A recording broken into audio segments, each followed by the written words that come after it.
यह उन दिनों की बात है जब मेरे ऊपर फ़ोटोग्राफ़र बनने का भूत सवार हुआ था। पिताजी से लड़ झगड़ कर पैसा लेकर मैंने निकॉन का कैमरा खरीदवाया था। उन दिनों मैं अपने आसपास दिखने वाली हर जगह वस्तु और इंसान की तस्वीरें लिया करता था और ख़ुद को अंदर ही अंदर प्रोफेशनल फ़ोटोग्राफ़र समझने लगा था। पर मेरी हालत तब ख़राब हुई जब एक भयंकर डरावना प्रेत मेरे कैमरे में कैद हुआ। पहले तो मुझे लगा कि फ़ोटो सिर्फ काली ब्लैक इमेज है, पर गौर से देखने पर मेरे रोंगटे खड़े हो गए, क्योंकि उसमें मुझे धुंधली धुंधली दो आंखें दिख रही थीं और वह आंखें गुस्से से कैमरे की ओर घूर रही थीं। डर के मारे मैंने फ़ौरन वह फ़ोटो मेमोरी से डिलीट कर दी और कैमरा अलमारी में रख दिया।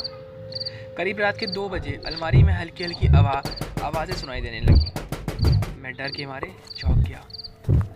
मैंने डरते कांपते अलमारी का दरवाज़ा खोला तो देखा कि मेरा निकॉन कैमरा कवर से बाहर आ चुका था और कैमरे ने मेरे सामने लेंस करके क्लिक किया।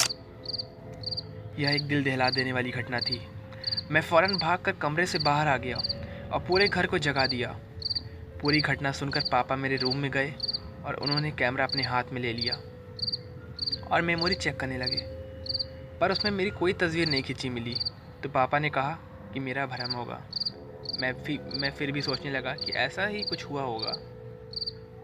अगले दिन दोपहर मैं नदी के किनारे बैठकर मैं अपने कैमरे से तस्वीरें खींच रहा था।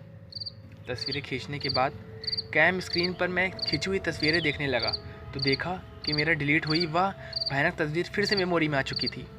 अब मेरा कैमरा मुझे डराने लगा था। मैं झट से वह तस्वीर फिर से डिलीट कर दी और दूसरे फ़ोटोज़ सर्फ करने लगा। उन फ़ोटोज़ में एक और तस्वीर देखी तो मेरे हाथ पांव कांप गए। आप सोच नहीं सकते कि उसमें क्या था। यह वो तस्वीर थी जिसके बारे में मैंने अपने पिताजी से रात में शिकायत की थी, और उस तस्वीर में मेरे पीछे एक भयानक लाल आंखों वाला प्रेत भी खड़ा था। इस बार मैंने वह तस्वीर डिलीट नहीं की, पर बाकी सारी फ़ोटोज़ मेमोरी से डिलीट कर दी और तुरंत अपने पापा को वह सबूत दिखाने चला गया। पर हैरत की बात थी, मेरे पापा को जब मैंने कैमरे की मेमोरी दिखाई तो वह पूरी ब्लैंक थी। मेरे पापा मुझ पर उस दिन खूब गुस्सा हो गए। उन्होंने मुझसे कहा कि तुम्हें कैमरा पसंद नहीं तो फेंक दो या बेच दो, पर इस तरह की बेफिजूल मनगढ़ंत डरावनी कहानियाँ लेकर मेरे पास मत आया करो। अगली रात मैं फिर से डर का आतंक शुरू हुआ था। अब धीरे धीरे बंद अलमारी से फ़ोटोज़ के क्लिक होने की आवाज़ आने लगी। मुझे पता था कि यह कोई मेरा वहम नहीं है, क्योंकि पारलौकिक घटनाओं में ना मानने वाला एक संपूर्ण नास्तिक इंसान हूँ।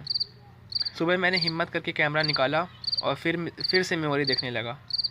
उसमें कोई भूत की तस्वीर तो नहीं थी, पर एक काली फ्रेम वाली फ़ोटो मिली जिसमें लाल अक्षरों से लिखा था कि मुझे कैद करने की सज़ा तुम्हें अपना खून देकर भुगतनी होगी।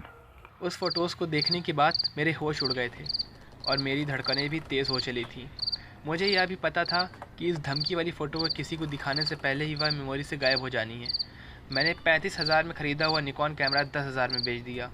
मुझे पता नहीं कैसे मेरी वजह से उस कैमरे में भूत प्रेत कैद हो गया था, पर शायद वह प्रेत यही समझा रहा था कि मैंने जानबूझकर उसे कैद किया है।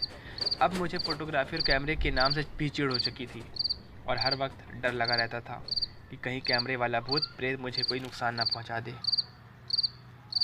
फ्रेंड्स, कहानी अच्छी लगी तो लाइक, सब्सक्राइब, शेयर करना और अपने हर दोस्तों तक पहुंचा दो वीडियो को। लॉकडाउन के कारण वीडियो नहीं आ पा रही है चैनल पे, इसलिए आप लोग वीडियो को ज़्यादा से ज़्यादा शेयर करिए, लाइक करिए और कमेंट करिए और बताइए कि आपको कहानी कैसी लगी। इस तरह हम लोग और अच्छी अच्छी कहानियाँ लेकर आते रहेंगे, तो सब्सक्राइब करके बेल आइकन को ऑन करना मत भूलें।